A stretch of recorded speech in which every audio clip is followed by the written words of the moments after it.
আসসালামু আলাইকুম রহমতুল্লাহি ওবরাকাতু। প্রিয় দিনী ভাই এবং বোনেরা, যে যেখান থেকে শুনছেন, দেশে এবং দেশের বাইরে প্রবাসী যারা আছেন, সকলকে আন্তরিক মোবারকবাদ। আজকে আবারও একটি নতুন আমল নিয়ে আপনাদের সামনে উপস্থিত হয়েছি। আজকে যে বিষয় সম্পর্কে আমি আপনাদেরকে ছোট্ট একটি আমল দেব, সেটি হচ্ছে উপার্জনে বরকত লাভের আমল। অনেকের আয় উপার্জন রয়েছে, কিন্তু সে আয় উপার্জনের মধ্যে বরকত হয় না, বরকত থাকে না।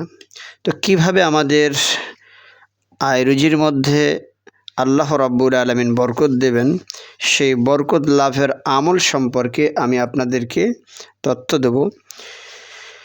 একটি গুরুত্বপূর্ণ আমল আপনাদের সামনে উপস্থাপন করব। তার পূর্বে সকলের প্রতি বিনীত অনুরোধ থাকবে, যারা চ্যানেলটি সাবস্ক্রাইব করেননি, দয়া করে চ্যানেলটিকে সাবস্ক্রাইব করে দিয়ে বেল আইকনটিকে বাজিয়ে দিয়ে ভিডিওটিকে শেয়ার করে দেবেন ইনশাআল্লাহ। তাহলে শুরু করা যাক মূল আলোচনা। উপার্জনের মাধ্যমে যে অর্থ আমরা ইনকাম করে থাকি, এই অর্থের মধ্যে, এই সম্পদের মধ্যে কিভাবে আমরা বরকত লাভ করতে পারি, এই ব্যাপারে ছোট্ট একটি আমল হলো আল্লাহ সুবহানাহু ওয়া তাআলার পবিত্র একটি নাম ইয়া রাজ্জাকু। এই ইয়া রাজ্জাকু নামটি আল্লাহ পাকের একটি গুণবাচক নাম। এ নাম, পবিত্র নামের অর্থ হচ্ছে রিজিক প্রদানকারী।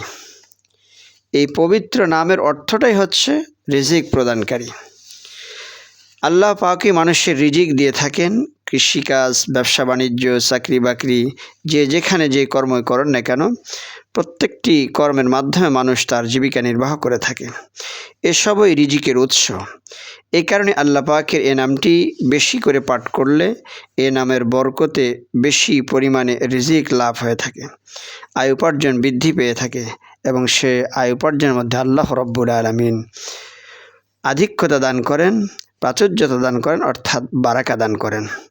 তো আমরা যদি এই আমলটি বেশি বেশি করে করতে পারি, তাহলে আল্লাহ রাব্বুল আলামিন আমাদের উপার্জনের মধ্যে বারাকা দান করবে, সেখানে আমরা বরকত উপলব্ধি করতে পারবো।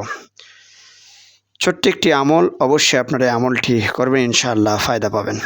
তো আজকে এই পর্যন্তই। আবার অন্য কোনো দিন, অন্য কোনো ভিডিওতে, অন্য কোনো বিষয় নিয়ে গুরুত্বপূর্ণ আমল এবং তদবির আপনাদের সামনে উপস্থাপন করা হবে। সেই পর্যন্ত সকলের সুস্বাস্থ্য কামনা করে বিদায় নিচ্ছি।